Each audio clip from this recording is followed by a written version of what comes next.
Well, everyone, Apple Intelligence has just officially came out, and I wanted to go and kind of compare it against Google Gemini and kind of see what we're working with, because both these are very decent and very good offerings from both these particular manufacturers. And I will say, in their own ways, there's a lot of good, beautiful stuff going on from both these people. Now, I will say, and just kind of start off with, I want to hit on some advantages of both of these. Now, first of all, I will say Apple Intelligence, their marketing, I would say, is way better than Google Gemini.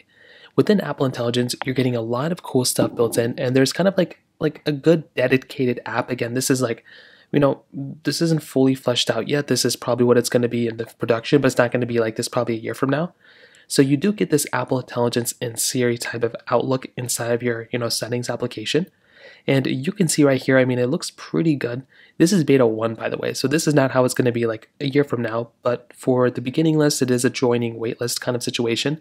But I think Apple marketed this so well, and the fact that they took this Apple Intelligence marketing is so smart because it's like AI, and I think that's really cool. There's a humongous focus on privacy as well, and no matter which way like I've gone through here, I can kind of see that privacy is like something that they kind of mention like all the time. And that is something that's really nice from this and also from the main Apple Intelligence website. If you go inside of their main, Apple Intelligence place, it mentions, privacy like 10 million times, which I think is really big. And the fact that there's on-device processing, their ecosystem is tied up with Apple Intelligence as well, I think that's a really, really big thing. Now, with Google Gemini, there's a lot of advantages within this particular platform as well. Now, for Google Gemini, you do also kind of have like a built-in application. So you can go and hold down the side button over here to invoke Google Gemini, which is basically the assistant that you basically have.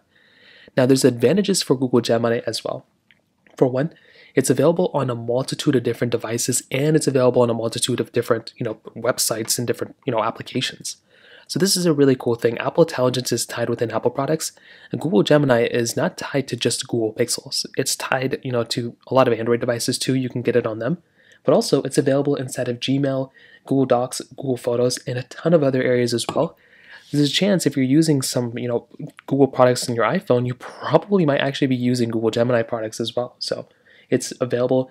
Google's cloud offerings are very, very, powerful.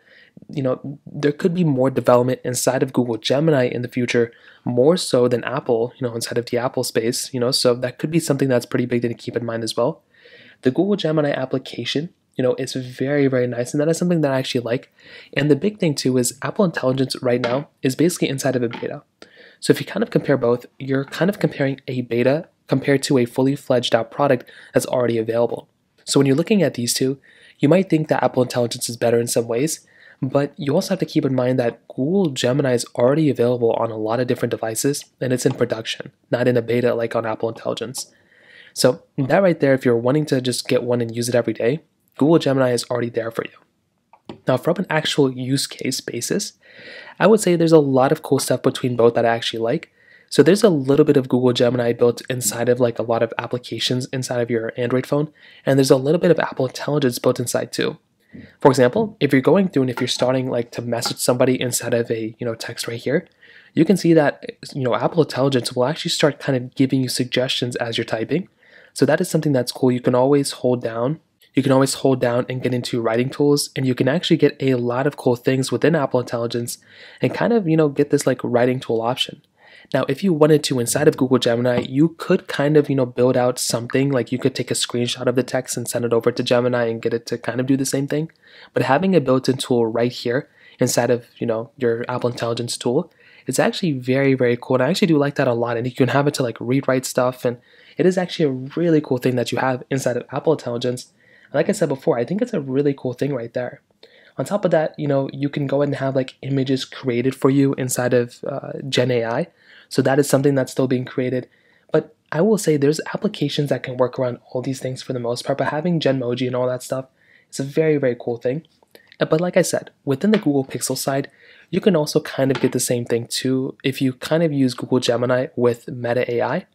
Within the Gemini application, you can go and start typing. If you go ahead and, for example, text Google Gemini, make a photo of a cat, it will go and start generating text and images, and it will go and start, creating things that you basically did. So these are actual images that it made for you. Now, over time, you'll have the same type of capability within Apple Intelligence as well, which I think is a really cool thing. But the fact that it's already here inside of, Google Gemini is a very, very cool thing. But again, it will come inside of Apple Intelligence. The only thing you can't really do on both is you cannot make any videos yet. So there's no like video capability, I think. But you do have that type of capability inside of Google Gemini as well. Now you have voice too, and you have this like camera icon. So if I want to, I can, voice something. I can say, can you make an image of a cat that's riding a truck? So you can go ahead and make things like this, and it'll just create images, it'll create stuff for you. You can also have it be your assistant, so you can tell it things and make it do things. Now Google, Gemini and Siri also kind of have the same type of capability there, but this new animation within Siri is actually really nice. So if you're invoking Siri now, you can see it covers the whole entire, gamut of the display. And that is something that is actually very, very nice. And I love that a lot. Now, if I go and invoke Siri one more time, and if I go and ask it a question, I'm going to ask it, tell me some nice things about Apple Intelligence. Tell me some nice things about Apple Intelligence.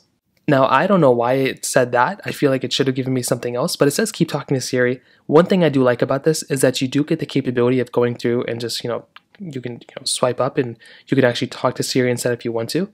But I kind of do wish that we did have the capability of actually seeing what we're saying. The one thing I liked about older versions of Siri, and I think the last one too, is you can kind of see what you're saying. Maybe you can change that in your settings. What can Apple Intelligence do? So I still feel like Siri has some things that it needs to work on. Now let me go into Google Gemini and ask the same question here. What can Google Gemini do? So a little bit of a better response here for the most part. You can see it is kind of giving me a little bit more of a response rather than just bookmarking me to a website. I am surprised it's not like saying anything to me. Maybe I can get it to say something. But that is, at least a better response here than we're getting inside of our particular, inside of our device, inside of our iPhone. Now I can go and ask it another question. So let me go and try it again. What's the weather in New York City tomorrow? Okay, so very basic stuff here. What about the week after? As to New York is calling for both rain and cloudy skies this week. Daytime temperatures will start around 93 degrees and eventually fall to 86, with overnight lows around 75. So there is, some capability inside of both. I'll definitely say they give you kind of the same type of information. I will say we're comparing Google Gemini and Apple Intelligence. You're definitely going to notice that Apple Intelligence still has some ways to go. But one cool thing that Apple Intelligence has going for it is the marketing. I think they've marketed it so much better than Google Gemini. But also I think the other big thing too is that when you're comparing Apple Intelligence, this still has a long ways to go. This is not done yet. This is just not even started yet. So even it not fully, giving me what I want or not giving me actual responses to what is Apple Intelligence, it's totally fair because it just came out in a first beta. It's a beta, so that's, it's not made for everybody. On the Google Gemini side, this is more of a production version, so this is already going to be a little bit better for a lot of people. I like it that it's a full-fledged application. It's actually pretty nice. I will say the middle is kind of where I'm at. I feel like neither one of these are like insane to me, and I probably won't use them both. I would say maybe every day yet, but when they're a little bit more fleshed out, I think once Google Gemini improves how fast they can produce images, I think that'll probably be the one I'm using. Meta AI, I think, is really fast in producing images right now, so they have a little bit of an edge there than both of these. But I would say they offer a lot of the same, stuff. But I don't know if there's one that's like significantly better than the other one. So that's kind of how I feel about Apple Intelligence and Google Gemini and how they compare. If you have any other thoughts or questions, please let me know in the comment section below. Hit the like button, that would mean so much, but definitely hit that subscribe button. More importantly than everything else, I love every single one of you guys. Hopefully I'll catch you guys in the next video.